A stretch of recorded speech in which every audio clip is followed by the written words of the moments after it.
ममता जी अपने बेटे की शादी में आए हुए सगे संबंधियों के साथ बैठी बातें कर रही थी कि तभी उनका बेटा पंकज बौखलाता हुआ अपने कमरे से निकला और बोला, माँ, ये कैसी जाहिल गंवार लड़की से शादी करवा दी आपने। मेरी न शक्ल ठीक है और न सूरत, इसीलिए मैंने आपसे कहा था न कि मैं अपनी पसंद की लड़की से शादी करूँगा। लेकिन नहीं, आप लोगों को तो अपनी मान मर्यादा का ख्याल था। आपकी मान मर्यादा ने मेरी पूरी ज़िंदगी बर्बाद कर दी। मैं अपनी पूरी ज़िंदगी ऐसी जाहिल गंवार लड़की के साथ नहीं बिता सकता। इसलिए रखो इसे अपने पास ही और निभाते रहो इसके पिता को दिए वचन को। गुस्से से बोलता हुआ पंकज अपना सामान बैग में भरते जा रहा था। बेटे की बातें सुनकर राम जी सिंह जी बोले, ऐसी बातें अब तुम्हें शोभा नहीं देती देती है बेटा, क्योंकि अब तुम्हारे ऊपर तुम्हारी जीवन संगिनी की भी जिम्मेदारी है, जिसे विवाह के पवित्र गठबंधन से बांधकर तुम इस घर की बहू बनाकर लाए हो। उसे तुम ऐसे नहीं छोड़कर जा सकते। कैसी जिम्मेदारियां पापा, जिसके लिए मैं तैयार ही नहीं था, उस जिम्मेदारी की बात कर रहे हैं आप। आप लोगों ने मिलकर दोनों दो दो जिंदगियों को दांव पर लगा दिया है। मेरी भी कुछ ख्वाहिशें थी, कुछ सपने थे, जिसकी बलि आप लोगों ने चढ़ा दी। चीखते हुए पंकज ने कहा। तो राम सिंह जी बोले, हाँ माँ, मानता हूँ, हमारी भी कई ख्वाहिशें थी, पर विश्वास करो बेटा, हमने जो भी किया वो बहुत सोच समझ कर किया है। हमारा विश्वास रखो। सविता से अच्छी समझदार जीवन संगिनी तुझे नहीं मिलती। कितनी समझदार है पापा, वो दिख रही है। मुझे ऐसा कीजिए, आप ही उसे अपने पास रख लीजिए और उसकी समझदारी का अचार डालकर खाते रहिए। पर अब मैं यहाँ एक पल भी नहीं रुकूंगा। मैं अभी ही अपनी नौकरियाँ पर जा रहा हूँ। कहते हुए पंकज घर से बाहर निकल गया। राम सिंह जी और ममता जी उसे रोकने की पूरी कोशिश करते रहे, पर पंकज गुस्से में उनका हाथ झपट कर कमरे से बाहर निकल गया और दरवाजे के बाहर खड़ी सविता को बिना दिखे ही वहां से चला गया। सविता जी ये सब देखकर और सुनकर काठ की गुड़िया सी खड़ी भूत बनकर सिर्फ आंखों से अग्नि आंसू बहाए जा रही थी। एक क्षण में ही उसकी ख्वाहिशें की अर्थी सच चुकी थी। वो ख्वाहिशें जो हर कुंवारी लड़की अपने जीवन साथी के साथ देखना चाहती है। क्या गलती थी उसकी जो उसे जीवन भर का दर्द मिल गया। यही न कि वो अपने बाबूजी के वचन का पालन कर रही थी। अभी कुछ घंटे पहले ही तो सविता अपने पीहर की दहलीज लांघ कर ससुराल की चौखट पर आई थी और कुछ ही क्षणों में उसकी ज़िंदगी ने नई करवटें ले ली। जिसके साथ शादी करके आई थी उसी ने उसको अपनाने से इनकार कर दिया। पता नहीं ये कैसे वचन की बेड़ियां बांध गए। सविता के पिता, जिसके अंजाम के बारे में शायद ही किसी को पता हो, एक ऐसा वचन जो कई जिंदगियों को बर्बाद कर दिया। सविता दरवाजे के बाहर जिंदगी के कटु सत्य से रूबरू हो ही रही थी कि तभी बेटे के पीछे भागती हुई ममता जी उसे देखकर वहीं रुक गई और फिर बेटे के मुंह में व्याकुल ममता जी बेटे के पीछे भागते हुए बोलते जा रही थी कि रुक जा पंकज, रुक जा बेटा। लेकिन जब तक बाहर गई तब तक पंकज अपनी गाड़ी लेकर चल दिया था। अब तो ममता जी के ऊपर मानो पहाड़ टूट पड़ा हो। उन्हें समझने में नहीं आ रहा था कि वो कैसे अपनी नई नवेली बुरी बहू से नज़र मिलाएगी, जिस बहू को अभी आए हुए एक दिन भी ठीक से नहीं हुआ, उसे कैसे संभालेगी। यही सब सोचते सोचते ममता जी वहीं बरामदे में बनी सीढ़ी पर ढाल होकर बैठ गई। एक तरफ बेटे का ऐसे नाराज होकर निकल जाना और दूसरी तरफ नई नवेली दुल्हन के जीवन की चिंता।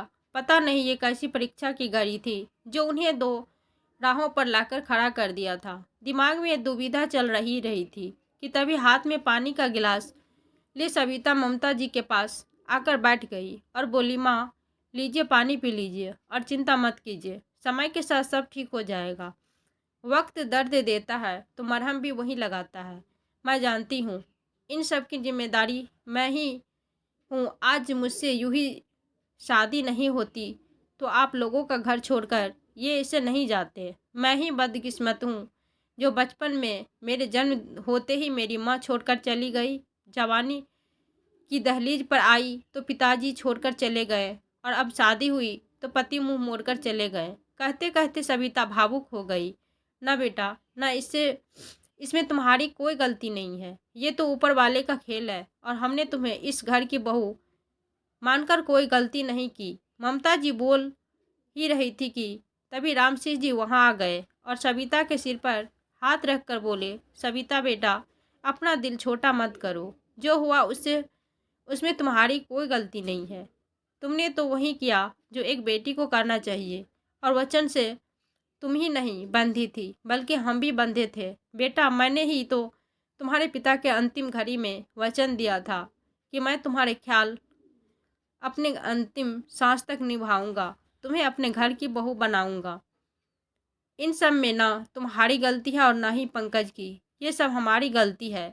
हमने ही बिना बच्चों की राय जाने अपनी दोस्ती की खातिर तुम दोनों को ऐसे वचन में बांध दिया। पर मैं वादा करता हूँ कि मैं पंकज और तुम्हारे रिश्ते को एक सूत्र में बांध कर ही रहूँगा। बस तुम मुझ पर भरोसा रखो। बेटा, तुम्हारा ये बाप तुम्हारी जिंदगी में खुशहाल जरूर भरेगा। ऐसा कहकर राम सिंह जी उदास मन से अपने कमरे में चले गए, और ममता जी सविता को वहीं अपने पास बैठाकर समझाने लगी। समय अपनी रफ्तार से चल जा रहा था। देखते ही देखते सविता राम सिंह जी और ममता जी की लाडली बन गई और अपनी अधूरी जिंदगी को अपने सास ससुर के प्यार की छवि में बिताने लगी। पर इन 4 महीनों में न पंकज आया और न ही उसका कोई संदेश। तभी एक दिन अचानक पंकज के नाम की फ़ोन की घंटी बजी, तो ममता जी ने खुशी से फ़ोन रिसीव किया और बोली, पंकज बेटा, कैसे हो तुम? ही जी पंकज, नहीं, मैं अस्पताल से बोल रहा हूँ। वो आपके बेटे का एक्सीडेंट हो गया है और अभी वो आईसीयू में भर्ती है, तो आप जल्दी से जल्दी मुंबई अस्पताल में आ जाइए। एक्सीडेंट की खबर सुनकर ममता जी के पैर लड़खड़ाने लगे और वो रोती हुई जमीन पर बेसुध होकर गिर गई। उनकी ऐसी हालत देखकर सविता भागकर ममता जी के पास आई और उन्हें संभालते हुए बोली, माँ, क्या हुआ माँ? आंखें खोलिए, क्या हुआ? कहते हुए सविता राम सिंह जी को आवाज़ लगाने लगी, बाबूजी, जल्दी आइए, देखिए तो माँ जी को क्या हुआ है। सविता की तेज आवाज़ सुनकर राम सिंह जी भागकर ममता जी के पास आए और उन्हें हिलाते हुए बोले, क्या हुआ ममता? बताओ तो सही, किसका फ़ोन था? तो ममता जी घबराते हुए बोली, चलिए जल्दी से, हमें अभी के अभी निकलना है वहाँ। मेरा बेटा कहते कहते वो फपक कर रो पड़ी। ये कहकर कह रही थी कि वो पंकज की माँ, क्या हुआ हमारे बेटे को? ममता जी को झकझोरते हुए राम सिंह जी बोले, वो अस्पताल से फ़ोन आया था, वो पंकज का एक्सीडेंट हो गया है, न जाने मेरा लाल कैसा होगा।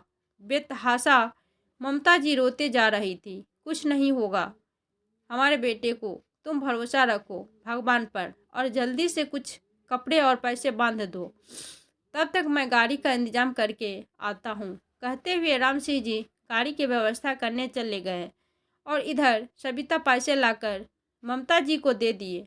थोड़ी देर में गाड़ी भी आ गई और सब लोग मुंबई के लिए निकल गए। पूरे रास्ते सविता चुप थी, उदास थी और मन ही मन अपनी किस्मत पर रो रही थी। आखिर हर बार उसकी ही किस्मत में क्यों बिछड़ने का दुख लिखा है? माँ पिताजी को वो पहले ही खो चुकी थी और अब जो पंकज जिंदगी की जंग लड़ रहा था, वो भले ही सविता को दिल से नहीं अपनाया था, पर वो था जो उसका पति ही ना, वो कैसे अपने कर्तव्यों से पीछे हट जाती। इसीलिए तो ममता जी के मना करने के बावजूद भी सास चली आई। आज उसे सच में भगवान से शिकायतों थी। वो आज तक अपनी तकदीर को स्वीकार करती आ रही थी, पर आज उसका सब्र जवाब दे रहा था, क्योंकि उसे लग रहा था उसके कर्मों की सजा पंकज भुगत रहा है। वो जब से पंकज की ज़िंदगी में आई थी, तब से सब बुरा ही बुरा हो रहा था। ममता जी का हंसना खेलना प्यारा सा परिवार उसकी वजह से बिखर गया। राम सिंह जी का इकलौता बेटा उनसे मुंह मोड़कर चला गया और इन सब की वजह सविता अपने आप को ठहरा रही थी। तभी गाड़ी के हॉर्न की आवाज़ के साथ सविता आतिश से बाहर आई। सामने देखा तो गाड़ी अस्पताल के सामने खड़ी थी। ममता जी और राम सिंह जी की बिना पल भर की देरी किए अस्पताल के अंदर दखला दाखिल हो गए और रिसेप्शन पर पंकज के बारे में पूछताछ करने लगे। तभी वहीं बैठा पंकज का दोस्त आशीष उनके पास आया और बोला, अंकल जी, मैं पंकज का दोस्त आशीष हूँ, आप चलिए मेरे साथ। वो सभी आशीष के पीछे पीछे आईसीयू में की तरफ चल दिए और बाहर खड़े होकर डॉक्टर का इंतजार करने लगे। उसी बीच राम सिंह जी की आशीष को एक तरफ ले जाकर पंकज के एक्सीडेंट होने की जानकारी लेते हुए बोले, बेटा ये सब कैसे हुआ? अंकल, मुझे भी कुछ कुछ ठीक से पता नहीं है। बस इतना पता है कि कल रात पंकज काफ़ी निराश था, उसका जॉब छूट गया था। फिर आशीष ने रवीना और पंकज की दोस्ती के बारे में बताते हुए कहा कि दरअसल बात ये थी अंकल जी, रवीना और पंकज एक ही कंपनी में काम करते थे। रवीना उसकी सीनियर थी। काम के दौरान दोनों के बीच नज़दीकियाँ बढ़ने लगी थी और देखते ही देखते दोनों एक दूसरे को पसंद करने लगे थे। दोनों शादी करना चाहते थे, पर आपके अचानक बुलाने पर पंकज घर गया और उसकी शादी सविता के साथ हो गई। आपके कस्में और वादे के चक्कर में बेचारा पंकज फंस गया और उसका असर उसके काम और उसकी ज़िंदगी पर पड़ गया। शादी के बाद वो रवीना से दूरी बढ़ाने लगा और ये बात रवीना को हजम नहीं हुई और इसीलिए वो पंकज से झगड़ा करती रहती। उस झगड़े की वजह से उसका मन काम में भी नहीं लगता था और अपनी दोहरी ज़िंदगी से छुटकारा पाने के लिए परसों शाम पंकज ने अपनी शादी का सच रवीना को बता दिया, जिसके कारण दोनों के बीच काफ़ी कहा सुनी हुई। रवीना ने बॉस को कहकर पंकज को काम से निकलवा दिया। पंकज ये सब बर्दाश्त नहीं कर पाया और कल रात 2 बजे शराब के नशे में गाड़ी लेकर बस कहीं निकल गया। उसके बाद मुझे कुछ नहीं पता अंकल जी, बस मुझे सुबह 4 बजे अस्पताल से फ़ोन आया तो मैं भागकर यहाँ दौरा चला आया और तब से डॉक्टर के बाहर निकलने का इंतज़ार कर रहा हूँ।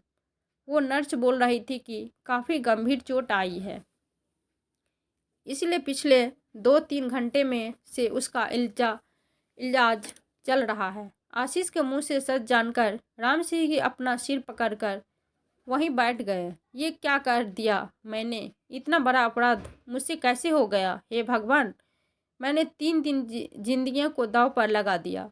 काश मुझे थोड़ा सा भी आभास होता पंकज और अबीना के बारे में, तो मैं ऐसे कतई नहीं करता। हाँ, इन सब में मेरा बेटा पिस गया। उसने अपनी ज़िंदगी को ही दांव पर लगा दिया। आज मेरी वजह से मेरा बच्चा ज़िंदगी और मौत की लड़ाई लड़ रहा है। कहते कहते रामसिंह जी बिलख बिलख कर रो रहे थे। तभी आशीष उनके कंधे पर हाथ रखते हुए बोला, अंकल जी, ये सब ऊपर वाले की ही देन है। वो जैसा चाहता है वैसा ही होता है। हमारे हाथ में कुछ भी नहीं होता। ये तो कर्मों का खेल है अंकल जी, इसीलिए ज़्यादा मत सोचिए, सब ठीक हो जाएगा। बस भगवान से प्रार्थना कीजिए कि अपना पंकज ठीक हो जाए। कहते हुए आशीष उन्हें अंदर लेकर आ गया। करीब आधे घंटे के बाद डॉक्टर आईसीयू से बाहर आए और बोले, देखिए, मैंने तो अपनी तरफ से पूरी कोशिश की है, अब भगवान की मर्जी है। अभी पेशेंट के लिए 72 घंटे बहुत क्रिटिकल है, इसलिए ऊपर वाले से दुआ कीजिए। एक्सीडेंट इतना भयानक था कि कुछ भी कहना अभी उचित नहीं होगा। कहते हुए डॉक्टर खन्ना राम सिंह जी के कंधे पर हाथ रखकर आगे बढ़ गए। 72 घंटे सुनकर ममता जी की आंखें से आंसू बहने लगे। वहीं खड़ी सविता अंदर ही अंदर बेचैन हो रही थी। 72 घंटे काटना सभी के लिए काफ़ी कठिन था। न कोई ठीक से खा रहा था, न ही आराम कर रहा था। ममता जी और सविता वहीं अस्पताल के मंदिर में बैठकर भगवान के सामने अपनी अर्जी लगा रही थी। खैर, किसी तरह यह 72 घंटे बीते और उन दोनों की तपस्या का फल मिला। रात के 12 बजे पंकज को होश आया। राम सिंह जी और ममता जी भागकर पंकज से मिलने आईसीयू में गए और उन दोनों के पीछे पीछे सविता भी अपने गंभीर कदमों से दाखिल हो गई। माँ और पापा को देखकर पंकज की आंखें भर आई, लेकिन जैसे ही उसकी नज़र माँ के पीछे खड़ी सविता पर गई तो उसकी नाराज़गी और नफरत भरी निगाहों से उसे कटघरे में खड़ा कर दिया। वो भावनाओं और संवेदनाओं को पढ़ना अच्छी तरह से जानती थी, क्योंकि किस्मत ने उसे आज तक यही तो दिया था। इसीलिए वो आईसीयू से बाहर निकल आई और भगवान के सामने जाकर फूट फूट कर रोने लगी। तभी फिर आते जाते लोगों को देखकर खुद को संभालना और अपनी किस्मत की इस लड़ाई को लड़ने के लिए अपनी कमर कस ली। उसे पता था कि पंकज उसे अपने आसपास भटकने भी नहीं देगा, चाहे उसके हालात कुछ भी हो। पर सविता भी दृढ़ निश्चय से भरी युवती थी। वो भी अपने कर्म से पीछे हटने वाले में से तो नहीं थी और अपने पत्नी धर्म निभाने में कोई कसर नहीं छोड़ना चाहती थी। इसीलिए उसने अपने आंसू पोंछे और आईसीयू में चली गई। फिर थोड़ी देर बाद सभी नर्स के कहने पर बाहर आ गए, क्योंकि पंकज की हालत ऐसे नहीं थी कि उसे सबके बीच रखा जाए। वो अभी भी अपने दर्द और जख्म से गुजर रहा था। खैर, ममता जी और राम सिंह जी को तो बस इस बात की खुशी थी कि उनका बेटा उनकी आंखों के सामने है। तकलीफ से जूझ रहा था पर होश आ गया। इसी बात के लिए दोनों पति पत्नी भगवान को धन्यवाद दे रहे थे कि तभी नर्स ने आकर कहा कि आपको डॉक्टर खन्ना अपने केबिन में बुला रहे हैं। नर्स की बात सुनकर वो सभी डॉक्टर खन्ना के केबिन में गए, जहां डॉक्टर खन्ना पंकज की रिपोर्ट चेक कर रहे थे।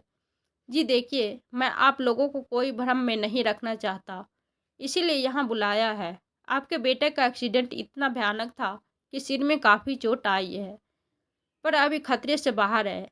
एक हाथ और एक पैर में फ्रैक्चर हुआ है, तो उसे अभी ठीक होने में भी काफ़ी समय लगेगा। उसके कुछ ऑपरेशन भी किए गए हैं, तो काफ़ी दिन तक उसको उठने बैठने में दिक्कत होगी। डॉक्टर खन्ना की बातें से सभी के चेहरे पर गंभीरता की लकीर दिखने लगी, पर कर भी क्या सकते थे सिवाय भगवान से प्रार्थना करने के। खैर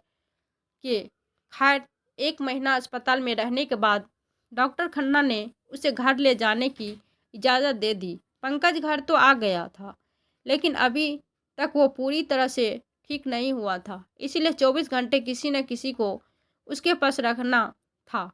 लेकिन पंकज सविता को अपने आसपास भी नहीं भटकने देना चाहता था।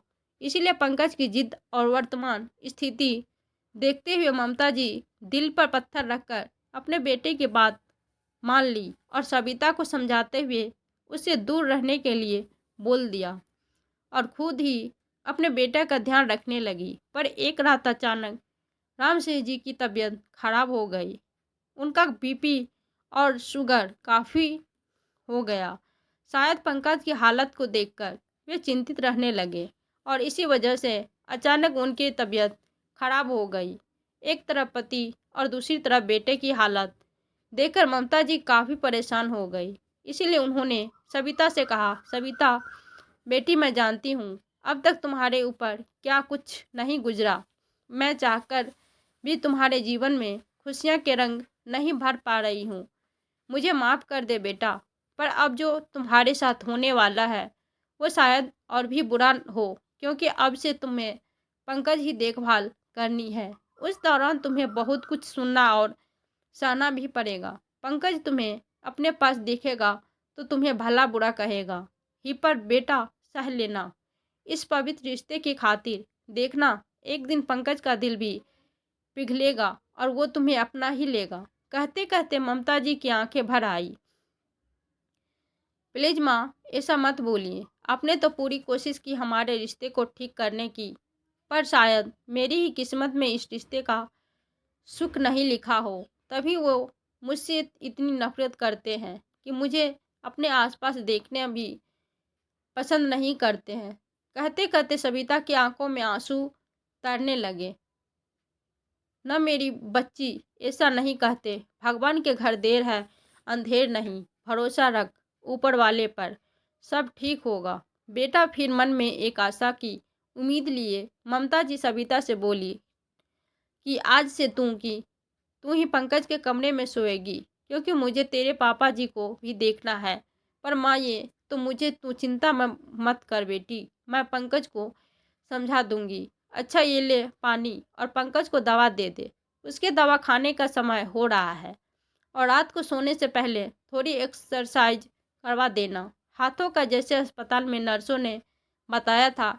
ठीक है सविता बेटी, अब मैं ज़रा देर पापा को भी देख लूँ। ऐसा कहकर ममता तो अपने कमरे में चली गई, पर सविता अभी भी असमंजस में डूबी थी। उसे समझ में नहीं आ रहा था कि वो पंकज के सामने जाए तो जाए कैसे।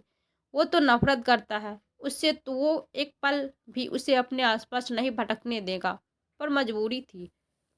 इसीलिए सविता हिम्मत करके डरते डरते पंकज के कमरे में चली गई और जाकर जैसे ही टेबल पर जानी पानी का गिलास और दवा रखी, तो गिलास रखने की आवाज़ सुनकर पंकज ने कहा, माँ, कब से मैं आपका इंतजार कर रहा था। देखिए मेरे पैरों में कब से खुजली हो रही है और मैं आपका नालायक बेटा उठकर अपने काम भी नहीं कर पा रही हूँ।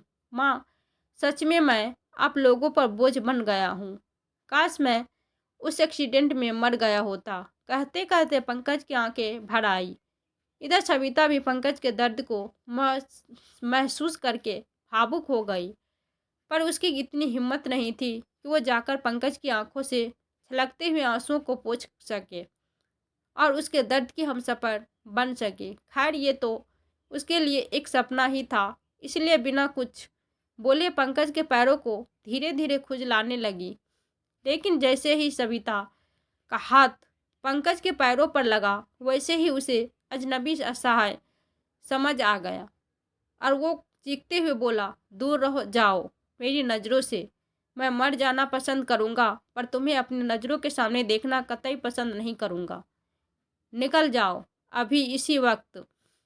मेरे कमरे से गुस्से से दांत पीसते हुए पंकज बोलते जा रहा था, पर इतना कुछ सुनने के बाद भी सविता बिना कुछ बोले पंकज के बेड को थोड़ा ऊपर करके उसे दवा देने लगी। पर पंकज नफरत भरी निगाहों से सिर फेरकर उसे बार बार भला बुरा सुनाता रहा, पर सविता उसके तानों को अपने सर माथे लगाकर पंकज को ज़बरदस्ती दवाई दे दिया। पंकज ने के न चाहते हुए भी उसके हाथ और पैरों का एक्सरसाइज करवाने लगी। अब तो हर दिन यही सिलसिला चल रहा था। पंकज सविता को खड़ी खोटी सुनाता और सविता उसे सर माथे लगाकर अपने कर्तव्य का निर्वाह करती। उधर ममता जी इस उम्मीद में आंखें टिकाए बैठी थी कि आज नहीं तो कल पंकज और सविता के बीच की दूरियां दूर हो जाएगी, और शायद इसीलिए जानबूझकर सविता को भेजती थी। पर ऐसा अब तक कुछ भी नहीं हुआ था। सविता भी अब तक एक भरोसा पर जी रही थी कि शायद एक दिन सब ठीक हो जाएगा, पर उसका ये सोचना गलत साबित हुआ, क्योंकि एक दिन जब दूध का गिलास पिलाते वक्त गिलास गलती से सविता के हाथ से थोड़ा सा दूध पंकज के ऊपर गिर गया, तो पंकज ने अपने एक हाथ से धक्का मारकर सविता को नीचे गिरा दिया और गुस्से भरी निगाहों से उसे घूरते हुए बोला, किस मिट्टी की बनी हो तुम, जो किसी की नफरत समझ भी नहीं आती। तुम्हारे बदले कोई और लड़की रहती तो अब तक इस घर को छोड़कर कब से चली गई होती।